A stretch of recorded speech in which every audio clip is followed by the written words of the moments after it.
Hey guys, and welcome to another movie review. This time for Prey, which is the fifth installment in the Predator franchise if you exclude the Alien vs. Predator movies, which you should. Every Predator movie has its fans, except the Predator, which doesn't have a single fan.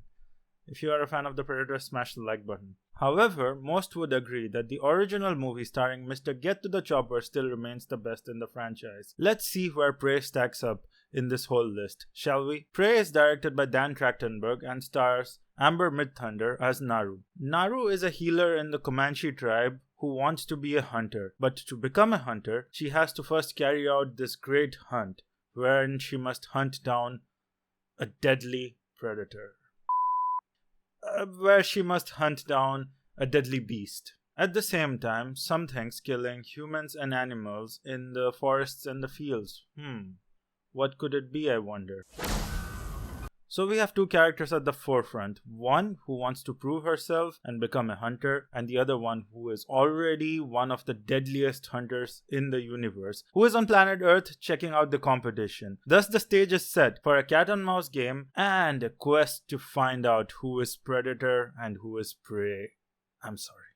Let's talk technical aspects of the movie. The movie is beautifully shot, it looks and feels like a big budget movie, and it's criminal that this wasn't released on the big screen. Like, it really deserves the big screen experience. The visual effects, especially on the Predator, are really well done.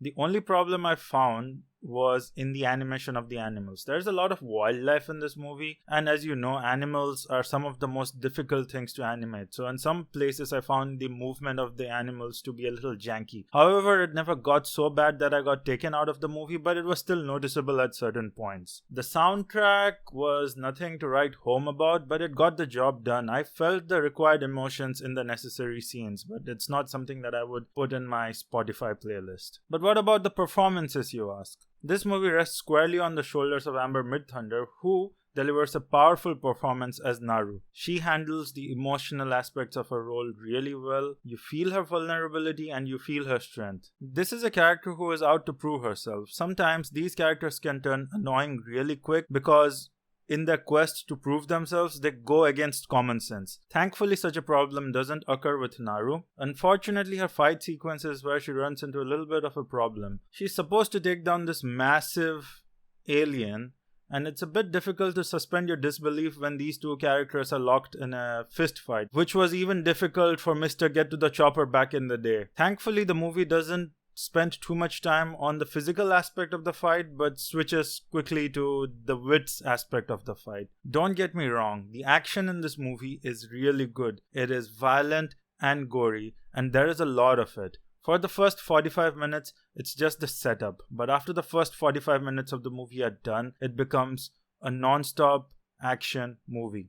And the action is framed really well, and it is easy to understand what's going on screen at any given point. You would think that we are beyond the shaky cam, heavily edited action sequences of the past, but clearly we are not. I'm calling you out, the Grey Man. Your action sequences suck. Luckily, this movie doesn't suffer from any of these problems. There are long shots, wide shots, anything and everything is done to ensure that the viewer can follow what is going on the screen. I was a bit worried about the action in this movie before watching it because it's on a streaming platform that's owned by Disney, so I was a bit concerned about how much blood and gore they would actually be able to show. I am happy to inform you that this movie doesn't hide away from its gore. It is, dare I say it, much more gorier than even the original Predator movie.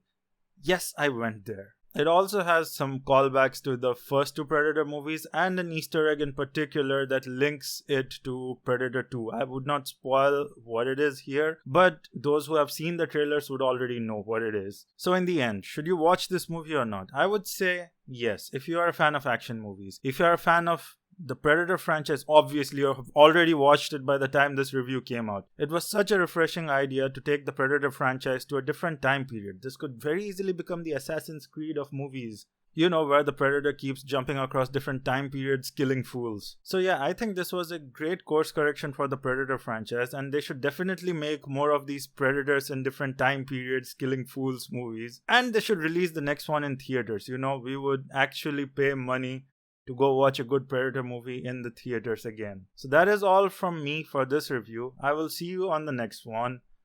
Bye.